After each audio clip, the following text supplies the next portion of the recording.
Hey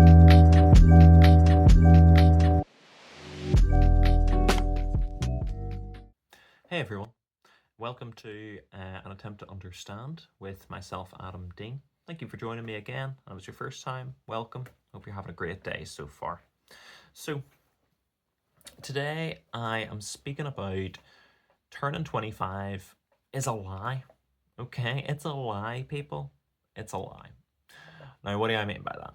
Okay, so I am speaking in reference to the kind of famous like study and the idea that when you hit 25, your frontal lobe finishes development. That it's like kind of done, cooked, ding on the oven, and you're suddenly like better. You're just better at like decision making, at looking into the future, at drawing out consequences. You're like keyed in much more.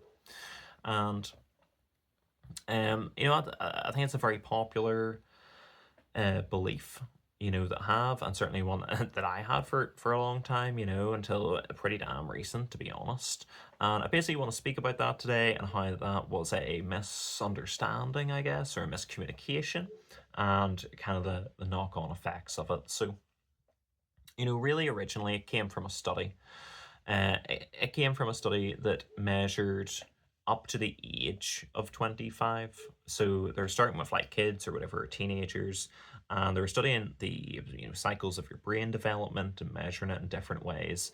But the oldest people that were part of the study were age 25. There was no people of a higher age there. So I believe, and again, in my understanding, um, what it was really saying is that the people at age 25, obviously their brain was further developed, and they did have the benefits of more experience and more development under their belt in the results.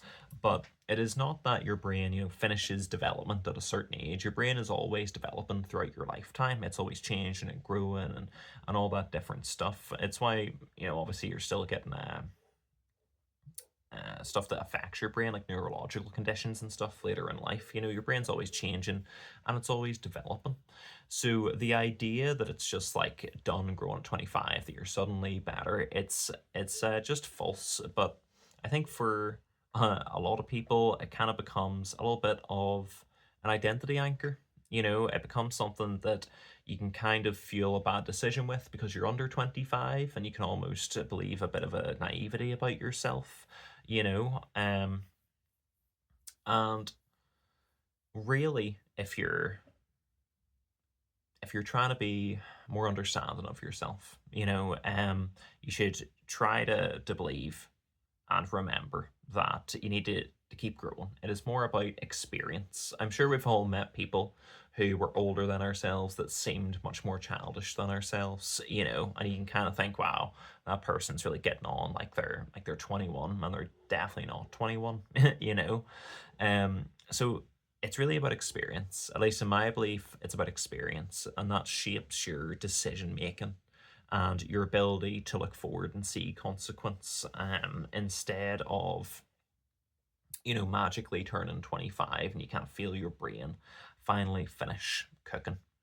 Again, to compare it to a similar thing, it reminded me of the like alpha wolf kind of myth.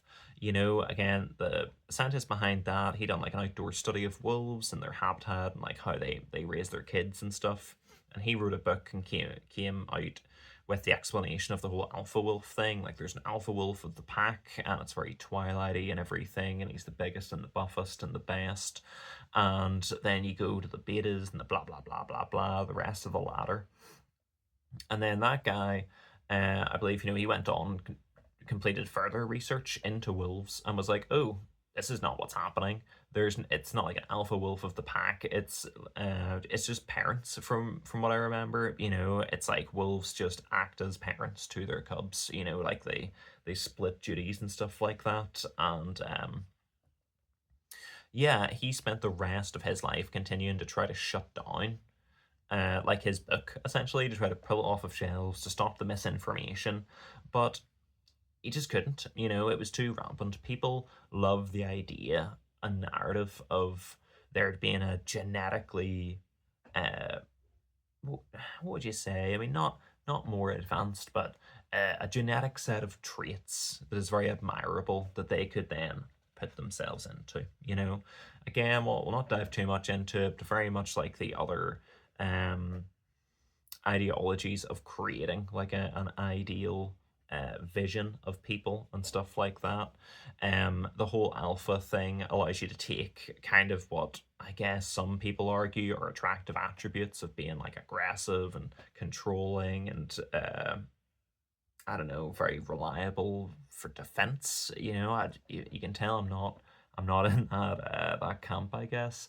But anyway, yeah, my point is that these ideas, that these beliefs, that come out of kind of miscommunicated or misconstrued studies, like the whole alpha wolf personality set of traits, and that applying to other places when it never even applied to wolves in the first place, or with your brain reaching its like peak development at the age of 25, and it not just being your brain continually develops throughout your life, and it's your own personal experience of different decisions and learning from consequence that frames your ability to make future kind of guided decisions, to actually look with a bit of foresight. Like, it's more on a person by person basis. If there is any general curve of people at the age of 25 being more capable of certain things, neurologically speaking, it is because of their extra experience. It's not because they're 25 and not 18. Compare the 25-year-old to a 36-year-old to a 56-year-old, and so on. But yes, look, really a bit of a shorter topic I wanted to speak about today, but it was just on my mind. Obviously I'm 25 at the moment. I was kind of thinking of this when I was turning 25, and I was like, I do feel it finishing cooking. I was like, I can think more, but man, I've been anxiously planning and anxiously thinking, overthinking my future for my whole life. That was no new thing that happened at 25, you know what I mean? So that's just how it be sometimes. But really, what I want to take away with, to give a bit more actionable advice, like I like to try to do, to attempt, you would say. Number one is do your research. If something feels like extreme or oversimplified or a bit too clear, take a wee minute, give it a wee look on Google. I know it's absolutely horrendous using Google and everything now. Like, the search is all just messed up from, I don't know, living in this age. You can never find anything. But to your best ability, try to research something. If you see it like that, if you see a fact, take 2 more seconds than the usual person would before repeating that thing. And certainly that's advice I need to remember more.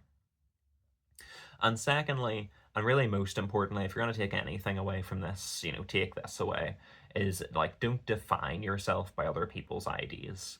I really believe, whether it is like a misquoted study like I've talked about, or like a personality test, or an influencer thing, it's talking about a certain version of identity. Don't let any of them define you. Like, you define you. Don't let like a headline or a number or a quote from a podcast define you.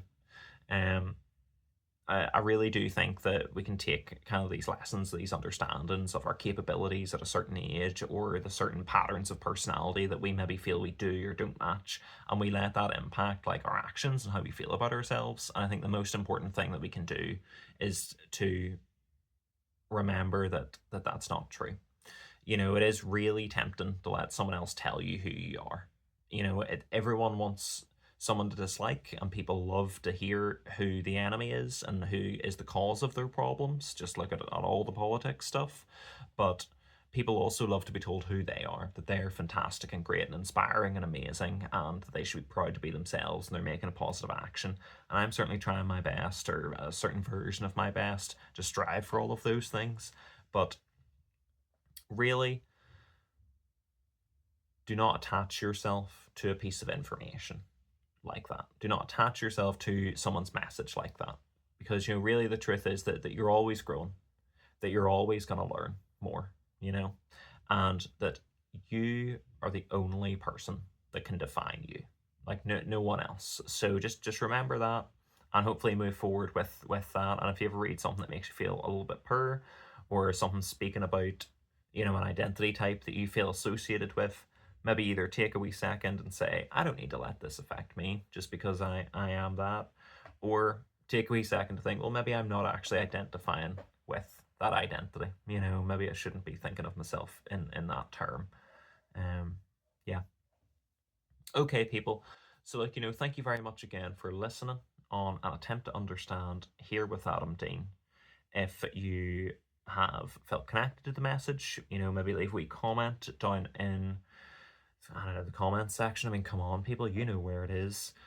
So if any of this resonated with you, if you're around 25 or you ever feel, you've had a capability limited or anything like that by believing something that you've read, a study or whatever, give a wee comment, give it a like. If you're listening on a podcast platform, if you could give it a like as well and rate the podcast, I think that's what you do. It's what other people say anyway. So yeah, look, thank you very much again. Thank you for taking the time out of your day to watch this. I hope you honestly have a great rest of your day and an even better tomorrow. Again, I've been Adam Dean, and this has been An Attempt to Understand. Thank you very much. Bye-bye.